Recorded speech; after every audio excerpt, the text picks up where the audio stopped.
Good afternoon, everyone. This is Candid Motos. Today, I'm riding around Arabian Mountain, Georgia. It's a very nice area with a walking trail and a small mountain.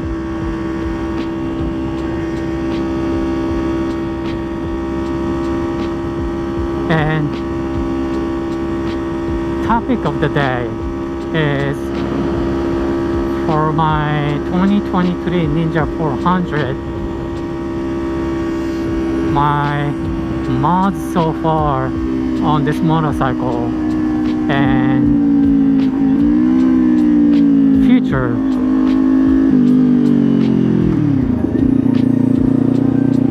mods that I'm thinking about.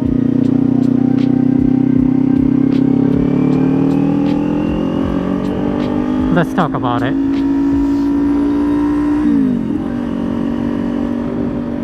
Alright, first off, one of the first thing I changed is the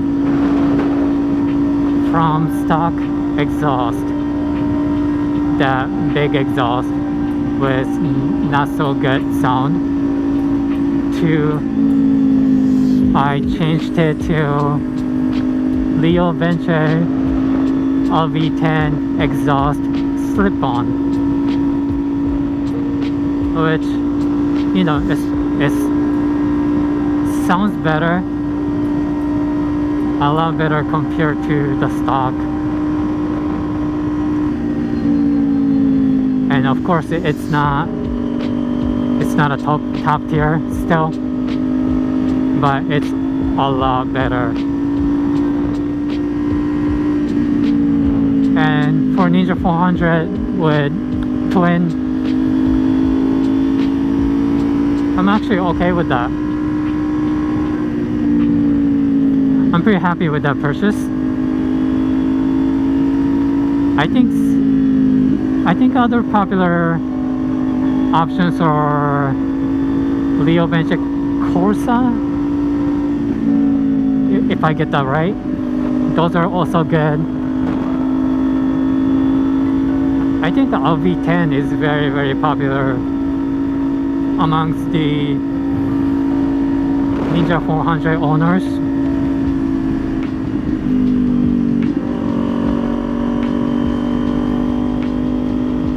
And I ended up putting, for the next item, I ended up putting a Woodcraft frame sliders. I was looking at some other brands from Amazon, and it had a little bit longer length compared to the Woodcraft that I got. But I just like I wanted the longer one, but for aesthetic, I just like the Woodcraft better.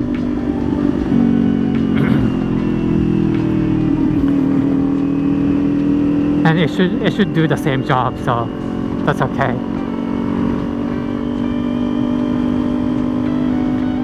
And for the tail tidy Fender eliminator, I also did that because, you know, you guys know with the stock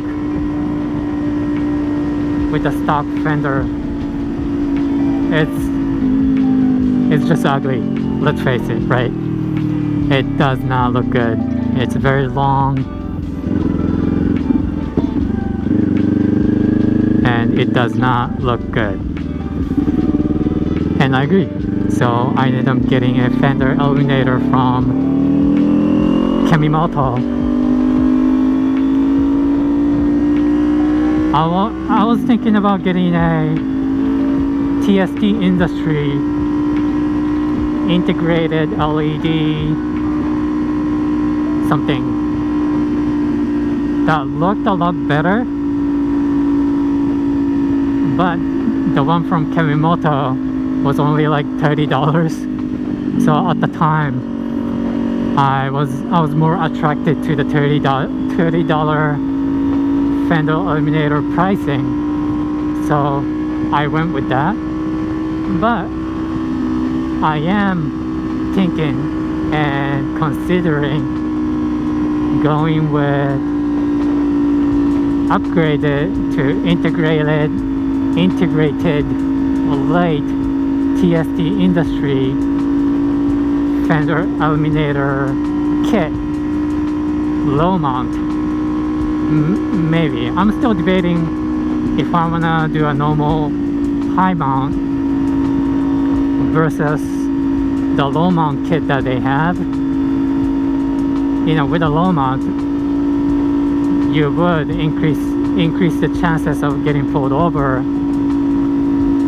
So that's the risk I have to take if I do go that route. Though it's not exactly illegal, I don't think, to have a low mount. It just has to be very clear and legible. So as long as I want to make very angled towards the ground and make it hard to read, then I'm actually increasing the risk of getting pulled over. But I might be able to make the angle where you could still see the plate very clear and very, very legible. And if I'm able to do that, I think I'll be fine. A lot of people in Georgia does it. Though I also know people get pulled over for that shit. So I don't know. It's just something I'm thinking about. And I don't necessarily have to do, because I already did the Fender eliminator, right? So this is just something, it's in my corner of my head.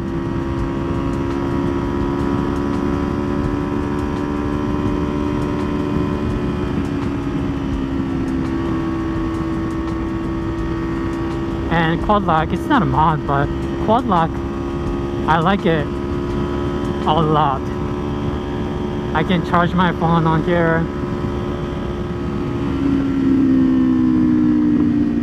And I know there's a lot of different brands that holds the phone, you know, phone mount.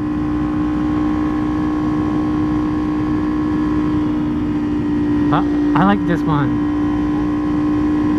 a lot. I like their design, first of all. When it comes to anything motorcycle, you know, function, safety, number one, of course, right? I'm not gonna deny that, but I have to admit, I will consider aesthetic. Good function plus great aesthetic is a good combo, right? I think you would agree with that.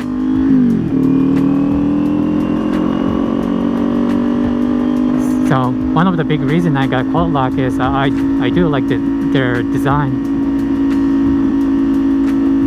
The other phone mount that I was looking at, it was like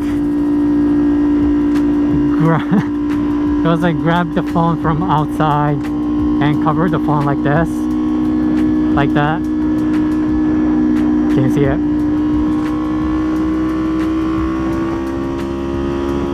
And I didn't quite like that design. And before I bought quad lock, I was scrolling through TikTok a lot, and time again I see people posting their phone falling out on the street from those type of phone mounts.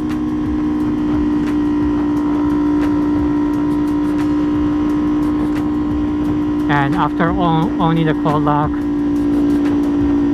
since 2023, I could safely say that as long as you mount the phone correctly and securely, it's pretty solid. It doesn't fall. I've seen some people's phone falling out from the street on quad lock mount, but I think it just wasn't mounted properly. You just gotta make sure it's mounted properly. I mean, I could also say that to other brands, right? If you mount it properly, probably not gonna fall as easily as you see on the clips. But that's also acknowledged. But either way, I still like the quad lock design better.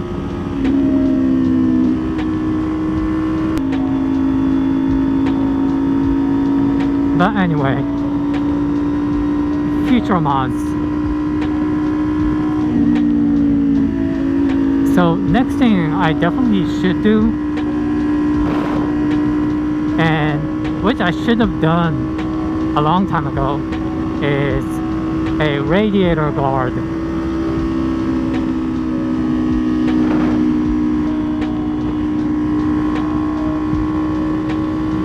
I keep pushing it, but the next item I will buy is the radio guard. You know, God forbid there's a rock going into a radiator and mess stuff up, right? So I'll get the radiator guard and install that. Should be easy enough. Just unscrew and screw back. That's about it. And the next thing I'm thinking about is, I hear a lot of good things about domino grips.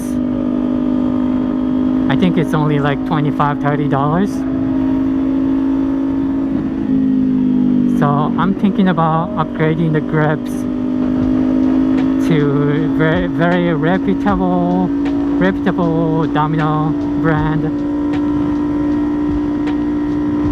A lot of people like the white grips, but I think if I do, I'm gonna do the black one. And also clutch lever and the brake lever.